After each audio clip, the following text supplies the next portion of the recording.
With the latest agriculture news from across the state and nation, it's time for the AgNet News Hour from AgNet West. Here's your host, Sabrina Halverson. Good morning, and thank you for joining us this morning on the AgNet News Hour. Coming up later, farm buyouts are seeming more attractive as challenges continually compound. Brian German will be reporting on that. But our top story today has been record-breaking hot this summer in many places. Severe heat waves do much more than pose a threat to human health.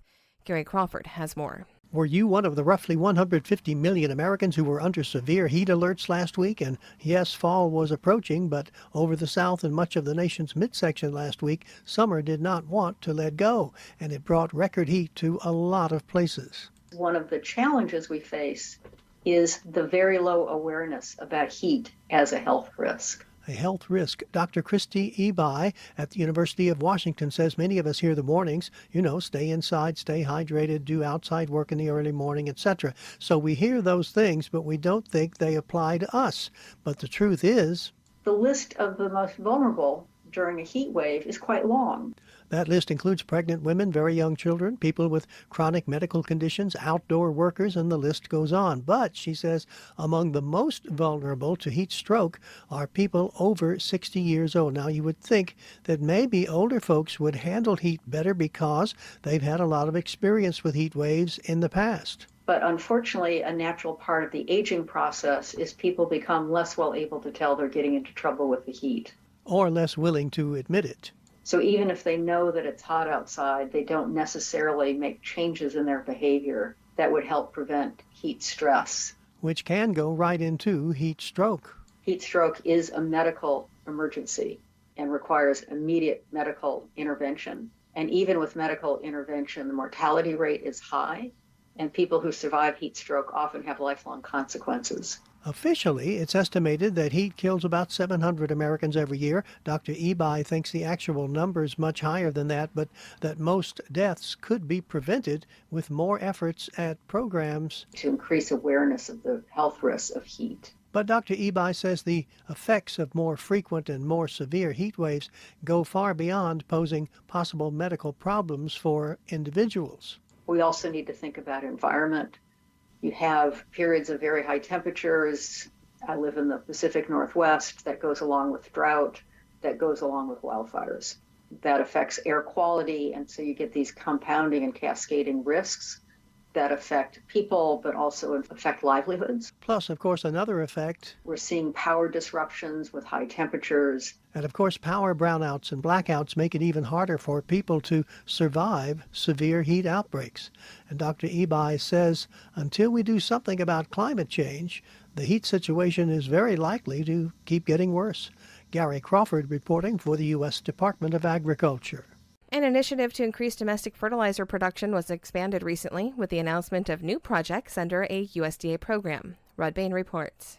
Increasing domestic fertilizer production and, in turn, increasing food security in our country. That's the purpose of the Agriculture Department's Fertilizer Production Expansion Program. And as Agriculture Secretary Tom Vilsack recently told an audience at this year's Farm Progress Show, since the formation of FPEP, we have to date funded 64 projects within this fertilizer initiative, investing $286 million. These projects are located in 32 states. And that included updated totals associated with the Secretary's announcement at Farm Progress in Iowa of new FPEP project awards. We're announcing an additional 7 projects that we're funding in 7 states, an investment of about $35 million in expanded fertilizer capacity. The states of California, New York, Oregon, Tennessee, Wisconsin, Virginia have projects. There's also a project in the state of Iowa. The program awards grants to help stakeholders and projects on several levels improve domestic fertilizer production. These projects help to fund an expansion of our fertilizer capacity in the country and also allows us the opportunity to develop new ways of fertilizing to reduce costs and also better understand when and where and how to fertilize. We know that there are a lot of acres out there that probably we may be over-fertilizing. As we develop sensor technology and information, we can do a better job of the fertilizers we have. Secretary Vilsack used a recent FPEP grant recipient, an Iowa-based project, as an example of what such fertilizer production expansion efforts look like on the ground level. In Maquoketa, Iowa, there's a facility called the Quality Flow Environmental LLC. It's a company that's going to receive a grant from USDA of $4.7 million. And what they're going to do is they're going to develop and create a thermochemical manufacturing facility that will make fertilizer from dairy waste. There are a lot of dairy operations up there in northeast Iowa, and an opportunity to convert their dairy waste into fertilizer. This will expand the capacity here in northeast Iowa of about 540,000 tons of fertilizer is what they are hoping to be able to produce from this facility. An expected over 5.6 million tons of increased fertilizer production is expected through the total FPEP projects. And according to the Secretary, we have more projects that we're in the process of reviewing from an environmental standpoint, and sure that over the course of the next 2 months or so, we'll be making additional announcements. I'm Rod Bain reporting for the U.S. Department of Agriculture in Washington, D.C. You're listening to the AgNet News Hour. I'm Sabrina Halverson. Here's Chuck Zimmerman with today's National Spotlight. At the Farm Progress Show, I am visiting with Katie with Syngenta. And Katie, first of all, tell me your name and what you do for the company. Katie Jager, part of the product marketing team, managing the soy seed care portfolio for Syngenta. Well, I know that what you want to do here at this show is to highlight some of the advancements in seed treatments. Let's just start there with what's new and what are farmers going to find out about when they get here. Yeah, sure. We're really excited to bring a never-before-seen type of experience to the Farm Progress Show, and the intention is to mimic the in-field experience that our customer base will get to witness with the launch of a new brand in 2025. The molecule is branded Timerium, and the brand name will be Victrado, so that'll be a new seed treatment coming for us next year. Can you say a little bit about how well that works? Yeah, of course. So this is an SDHI class of chemistry, and its wheelhouse is really in these heavy pressure situations where we have heavy nematode pressure and also heavy SDS.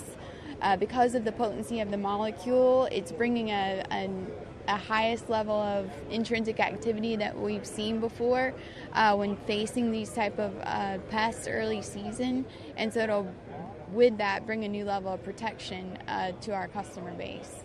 How about other types of needs for that seed treatments really help?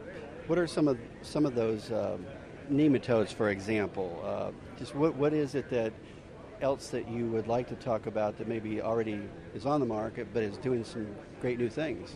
I guess 2 points to that.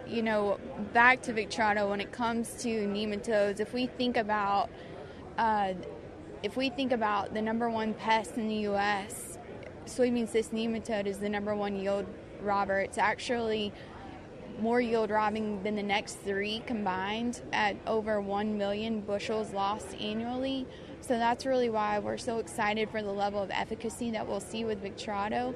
Bringing it more to the 2024 season, one disease that I know that is top of mind, especially for guys here in Iowa and Illinois, where we're at with the Farm Progress Show, is a new disease called red crown rot. It has similar symptomology as sudden death syndrome, and so the universities are being great advocates with helping us identify that disease. And we're proud to say that Saltro, we do support a 2EE state registration for Saltro in the states where it's been identified, and we're seeing great performance with that product. So we're proud to have a robust portfolio to offer a broad spectrum of solutions to meet the needs of today's grower. Well, before we close, is there anything else you might want to say, or maybe that we didn't touch on? Yeah, sure. Thanks for the opportunity. When we look back at how we started the 2024 season, it was cool and wet and a prime environment for Pythium, which again, thinking back to those top 4 yield robbers, Pythium is definitely one of those. It's second on the list, if I'm not mistaken. And Cruiser-Max Apex provides an excellent benefit with the addition of PCBX in that premix. So again, thinking back to the earlier planting dates and lower planting populations that are trends that we've observed when it comes to the soybean market, we're proud of the activity that's going to provide with those dates and rates that we've observed. All right, well, thank you very much, Katie, for visiting with me here We are at the Farm Progress Show. I'm Chuck Zimmerman reporting. That's today's National Spotlight. Now here's Chad Smith with the Livestock Report. As dairy calves travel from the home farm to calf ranch, the stress of the move, contact with new animals, and a new environment can lead to respiratory disease. Dr. Joe Gillespie, DVM with Boehringer Ingelheim, talks about how metaphylaxis can be a useful tool in controlling bovine respiratory disease or pneumonia in young calves. Metaphylaxis is a thought process of treating animals prior to or during early risk associated with some sort of disease. So what we're trying to do is if we have an animal that is at risk of exposure to a pathogen or getting a disease, we preemptively treat them with antibiotics to help reduce that chance for illness or sickness that may come after a stress event or something that could cause disease in those animals. Gillespie talks about the management practices producers should have in place before implementing metaphylaxis. The use of metaphylaxis is not really a blanket answer to all risk associated with bovine respiratory disease. The use of metaphylaxis is to help prevent the onset. So what's important prior to making the decision to do or not to do metaphylaxis is to understand how your cattle are managed. Are they under stress? Are they high-risk cattle that may have a greater risk of getting disease? And then understanding the management practices that you have to be able to manage that in particular. So, our goal is not always to just use more antibiotics. It's to use antibiotics appropriately so that we have the best chance for success with whatever class of cattle we're dealing with. He says contacting your veterinarian is the first and most crucial step in implementing metaphylaxis. He has the most likelihood of understanding what your risks are at your particular facility. He actually understands the pathogens that are at risk in your environment, and he can offer suggestions of products and routes of administration and timing for those types of products to make metaphylaxis successful. If we take the idea of just blanket treating all animals, we are not judiciously using antibiotics. But if we take the mindset working with our veterinarian to understand if there is truly risk in a group of cattle, and we use those antibiotics appropriately, utilizing the most appropriate time from treatment to onset of disease, and all of those factors together really help us use antibiotics more effectively. He offers an example of metaphylaxis. A great example is if you treat animals with a long-acting antibiotic as a metaphylaxis, then you can understand that for the next 5 to 7 days, you don't need to retreat animals. And that gives you a chance to get your management practices in place, cattle on the right nutritional plane and in the right state of health to make sure that you don't have a great deal of sickness following that. All those factors together really help us use antibiotics more appropriately. For more information, go to BoehringerIngelheim.com. Chad Smith reporting. This is the AgNet News Hour. I'm Sabrina Halverson. We will be back in just a moment with more agriculture news. Coming up in a few moments, we'll have today's This Land of Ours report, but first, more of the day's agriculture news. And with a preview of what you'll hear today on AgNet West, here's Brian German. According to the U.S. Department of Agriculture, California's contracted processing tomato production is forecast at 11.3 million tons, a 12% decrease from last year and 2% below the May forecast. USDA's National Agricultural Statistics Service reports the expected harvested acreage is at 226,000, down 11% from 2023.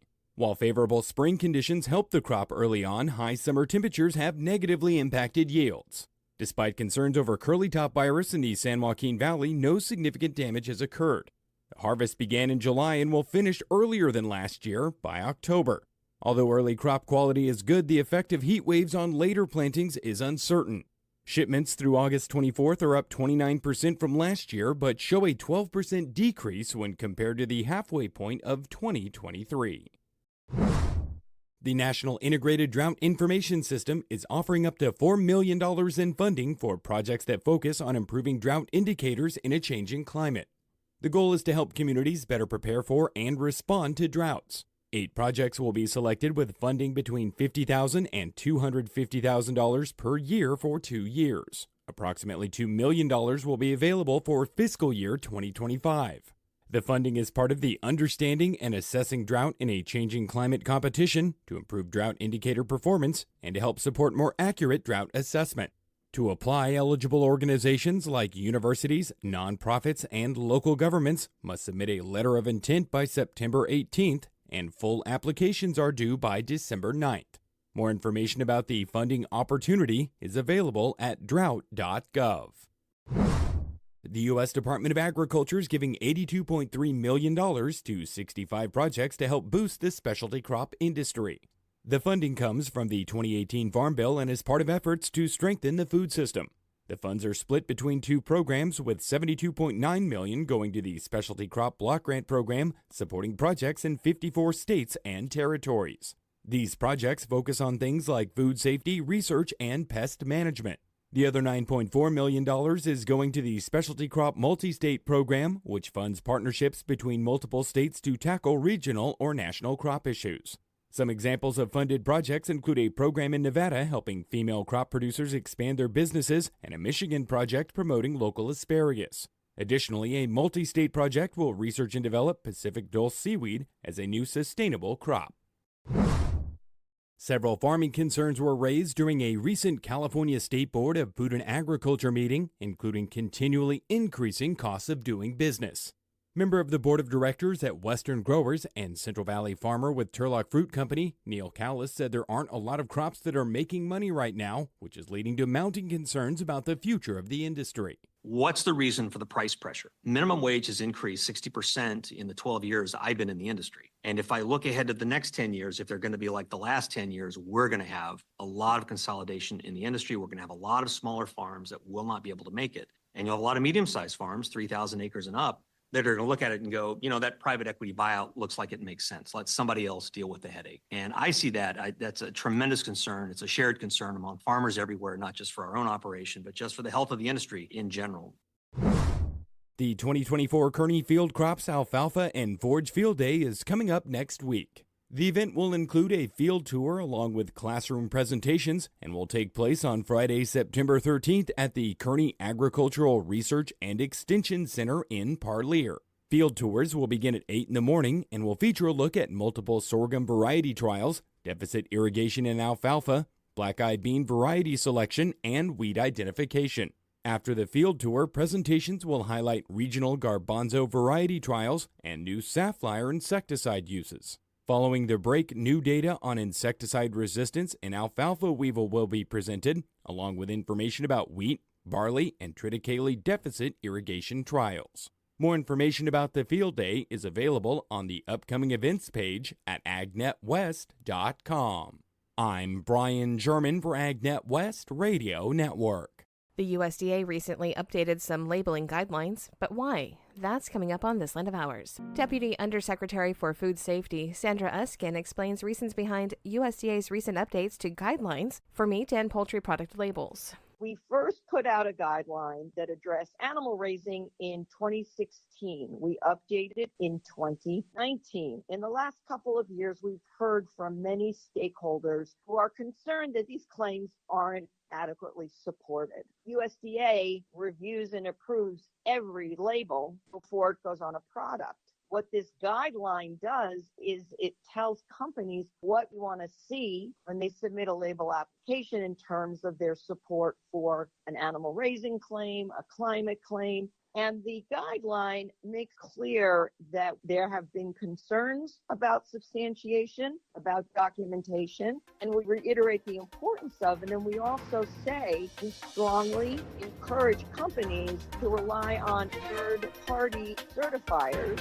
This is the AgNet News Hour. I'm Sabrina Halverson. We will return in just a moment with more agriculture news. You're listening to the AgNet News Hour. If your child is going to school this fall and taking lunch from home, experts say pack that lunch with good nutrition and with food safety in mind. Gary Crawford has more on this edition of Agriculture USA. It seems like it was just a couple of days since... And now already... it's back to school time. And for many parents and students, it's back to pack a lunch for school time. So what can we do to make sure that lunch we pack for our kids to take to school is packed with decent nutrition, won't make our kids sick? We'll hear from experts on both counts on this edition of Agriculture USA. I'm Gary Crawford. For many, many parents, back-to-school time is a time of great, great celebration. It's the most wonderful time of the year. My goodness, where did this come from? Ooh. With the kids back to schooling and mothers carpooling and teachers so dear. So dear. Oh, my. It's the most wonderful time of the year.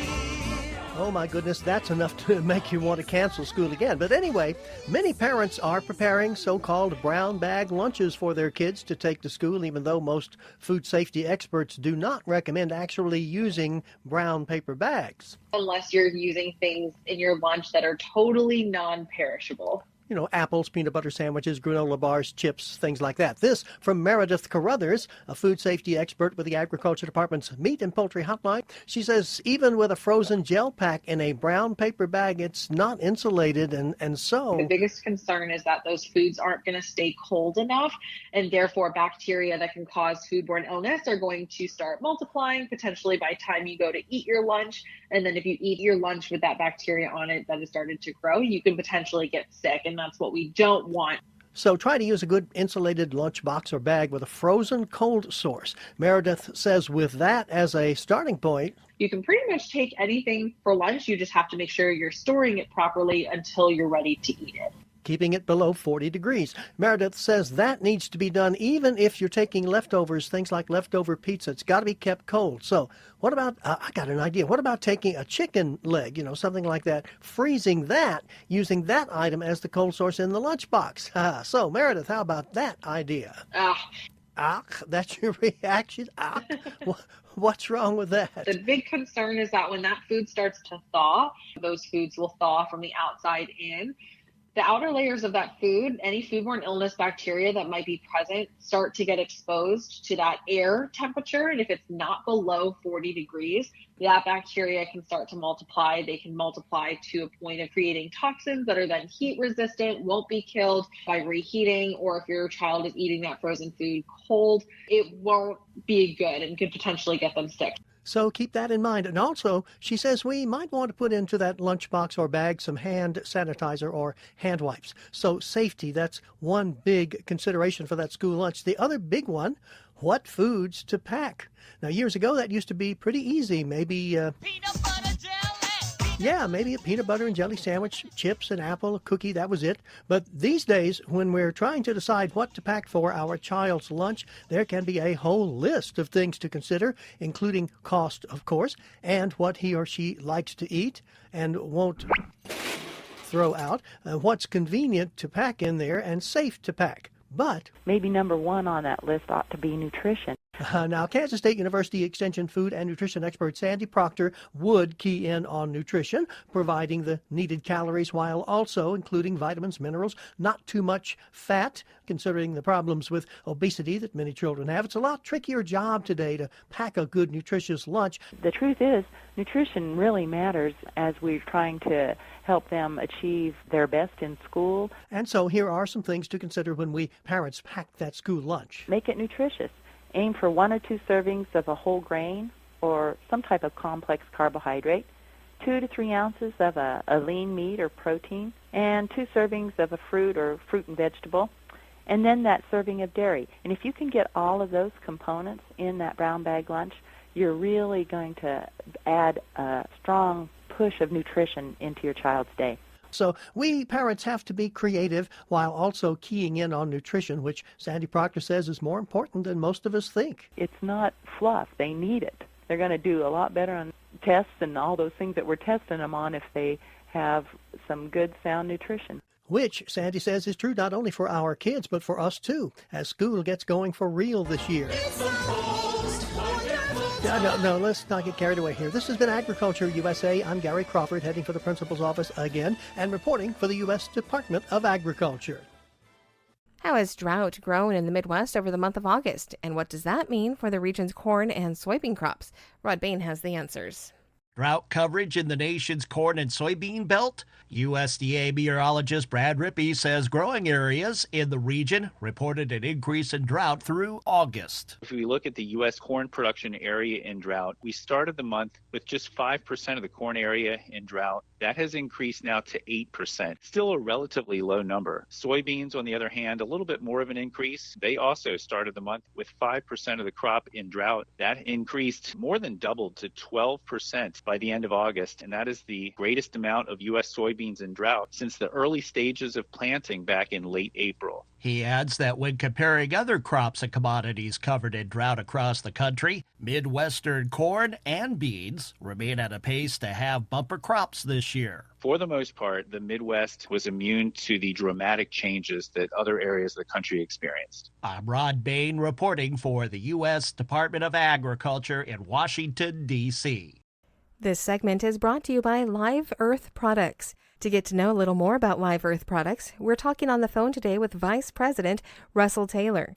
For the Conservationist of the Year, what goals would you like to see occur this year? So this is continuing work as the Certified Crop Advisor Conservationist of the Year.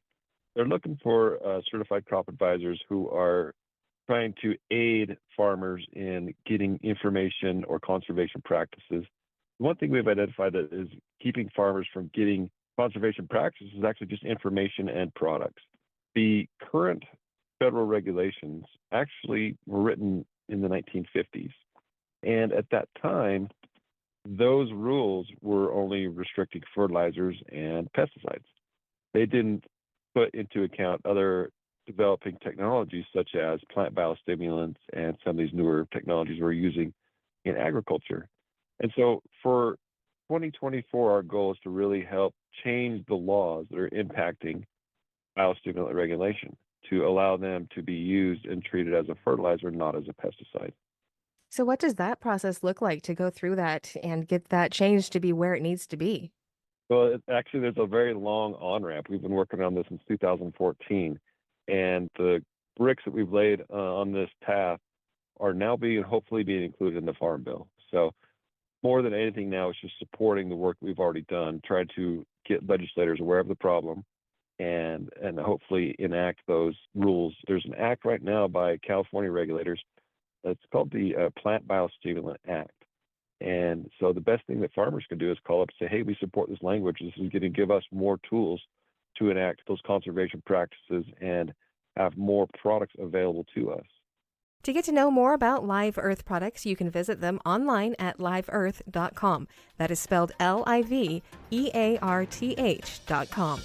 This is the AgNet News Hour. We will be back in just a moment with more agriculture news. Welcome back to the AgNet News Hour. Chuck Zimmerman has today's featured interview.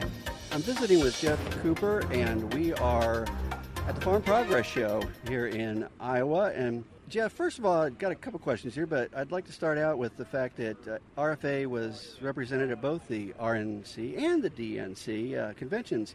So what are you going to discuss? What are you going to do to discuss ethanol industry issues with the candidates now? Well, that's correct, Chuck. We did just recently return from both the Republican National Convention and the DNC last week in Chicago, and we are a nonpartisan organization. We don't advocate for any particular political party, but we do advocate for ethanol, and we advocate and promote policies and regulations that are supportive of growth in the industry, and both of those events are really good opportunities for us to sit down with representatives of both those campaigns and make sure we're answering their questions about ethanol and renewable fuels, and that we're interacting with those campaigns and making sure they have the most accurate and factual information. It's also an opportunity for us to reconnect with lots of other important and influential politicians who attend those events, and we made great contacts and had great conversations at both. Well, let's turn to another thing. The industry had a little scare last week with the threatened shutdown of rail operations. This came at the same time that RFA had submitted comments to the Surface Transportation Board about growth in the freight rail industry. Tell us why the rail operations are so important to the ethanol industry and what RFA suggested to the STB. Yeah, it was a dicey situation over the past week around the potential for a rail strike and closure for CN and some of the other railroads that run into Canada. Obviously, that would have been a huge concern and problem for us because Canada is our number one export market. Most of the product that goes north of the border gets there on rail. So it would have been a major disruption if those lines had shut down because of a labor dispute. Fortunately, that didn't happen. They were able to come to an agreement and keep those rail lines running and keep the trains on the tracks and keep them moving. But I really do think it underscores the importance of rail transportation and having efficient, reliable rail transportation to the ethanol industry. It was just kind of coincidental that we at the same time had responded to an invitation for comment from the Surface Transportation Board asking about what could be improved, what things should they be looking at to make sure that the rail industry continues to serve the needs of the industry. Almost 80% of the ethanol we produce in the United States moves by rail. So, nearly 4 out of every 5 gallons is at some point on the rails, and that just, again, really underscores and highlights the importance of having a reliable, safe, and effective and efficient rail system, and that's why it's a high priority for us. Well, the carbon capture pipeline project and guidance for the 45Z tax credit are critical for corn ethanol to be part of the future for sustainable aviation fuel. What do you think about the current status of both and whether they'll make the necessary progress that's needed? Well, that's one of the big questions we're getting at events like this, where you get lots of farmers coming in and saying, hey, so is corn ethanol going to be part of the sustainable aviation fuel opportunity or not? They're hearing lots of conflicting things and different viewpoints and things out there. And unfortunately, our answer right now is we're not sure yet because we're still waiting on guidance and rules from the Treasury Department on how that 45Z tax credit is going to work. And exactly what this opportunity might look like for corn ethanol as a feedstock for SAF. We're hopeful that we're going to see a proposal from the Treasury in the next month or so, and we're hopeful that it avoids some of the problems with the precursor tax credit, which was called the 40B Sustainable Aviation Fuel Tax Credit. There are lots of things that we did not like about the way Treasury rolled that out. They were very prescriptive on what sort of ag practices can be used to lower carbon intensity, and it had several other problems. So we're hopeful that Treasury heard our feedback on that, again, that kind of precursor tax credit, and they correct a lot of those flaws when they put the proposal out for 45Z. The other thing we're keeping an eye on is that credit, according to the law, is supposed to be available.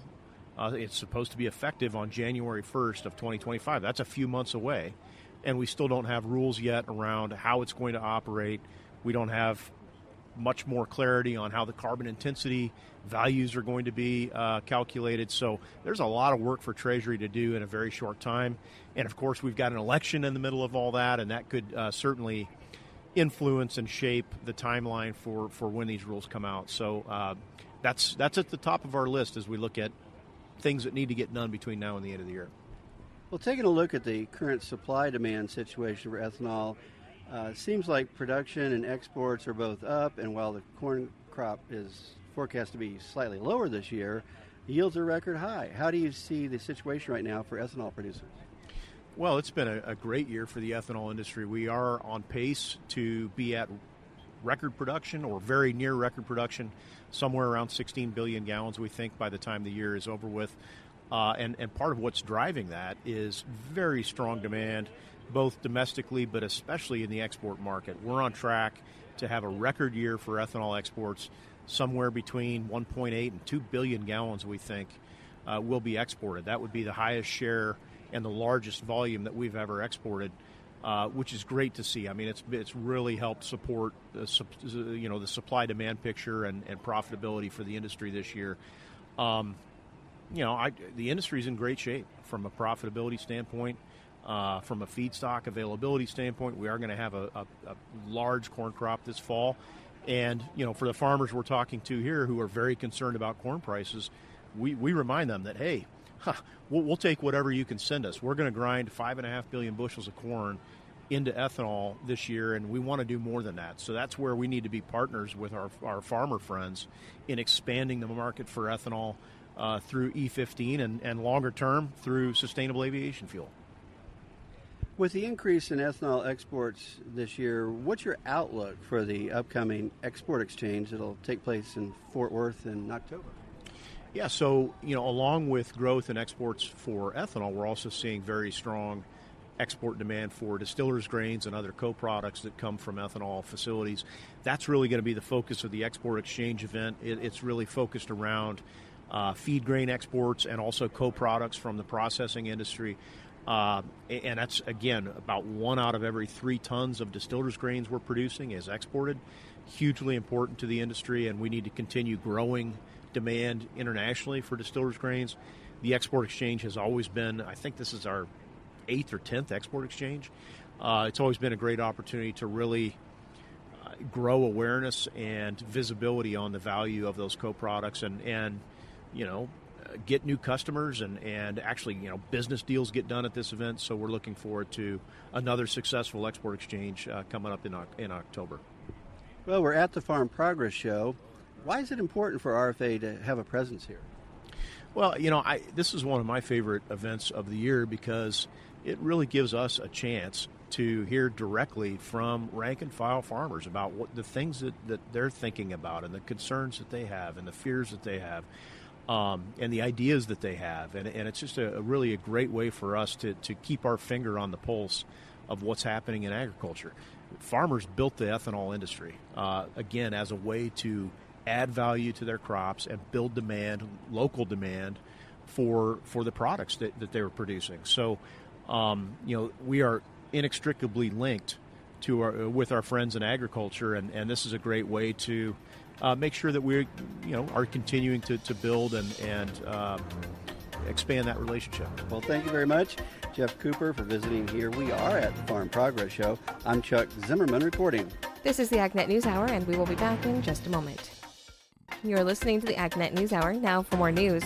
What are some of the notable data points on controlled environment agriculture within the 2022 Census of Agriculture? Rod Bain reports. You may not be familiar with the term controlled environment agriculture, but if you have seen or consumed food grown in a greenhouse, a hoop house, an indoor vertical farm, or one with components of aquaponics, then you have experience with CEA. So what are some of the trends associated with controlled environment ag and food production? A recent look at 2022 Census of Agriculture data covering CEA was conducted by USDA horticultural researcher James Altland and Carmen Azzaretti of the Resource Innovation Institute. Among the areas of focus, we have greenhouse tomatoes, we have greenhouse fruits and berries, we have this category of other greenhouse vegetables and fresh cut herbs, and also mushrooms, which is an often forgotten slice of CEA, even though it's not kind of in greenhouses. We go through operations, area, and sales. And these are the 3 pieces of information that we have about these food crops. So according to the recent Census of Ag, the breakdown of what is classified as food grown under protection, i.e. greenhouses and other forms of CEA, appears this way. Tomatoes make up 40% of CEA area, yet mushrooms, only covering 19% of controlled environment ag area nationwide, had a greater value per acre than tomatoes. James Altland offers a potential reason for that. The growth of the mushroom market, a lot of it is geared towards cosmetics, not food. So the growth of the mushroom market is for these companies like the Johnson & Johnsons and the Procters & Gambles needing natural ingredients for their products. There's consumer demand for that. I wonder to what extent are they willing to pay more than, say, the local shopper at a grocery store? Regarding the top 5 states for total greenhouse operations, Michigan leads in that category. And as Altland points out, New York, Pennsylvania, Ohio, Michigan, it makes sense to me. They're kind of in the center of the United States. They're accessible. They can reach most of the country's population within one day to be classified as a local food. Yet he wonders why Washington is also in the top 5 of states for total greenhouse operation.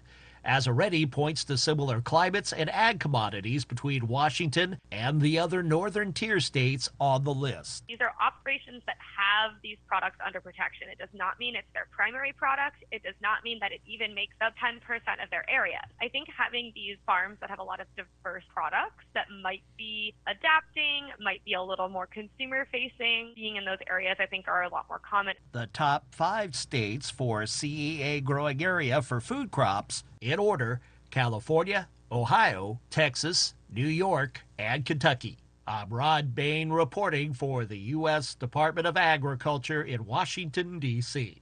That's today's top agriculture news. I'm Sabrina Halverson. Thank you for sharing your morning with us. To get more information on the topics you heard today, visit AgNet West online at agnetwest.com. You can also stay connected by following us on our social media at AgNet West on Facebook, Instagram, and Twitter. You can also find our broadcast team of Brian German and Sabrina Halverson on Facebook and Twitter. Thank you for listening to the AgNet News Hour from AgNet West. AgNet West Radio Network, your primary choice for agriculture news.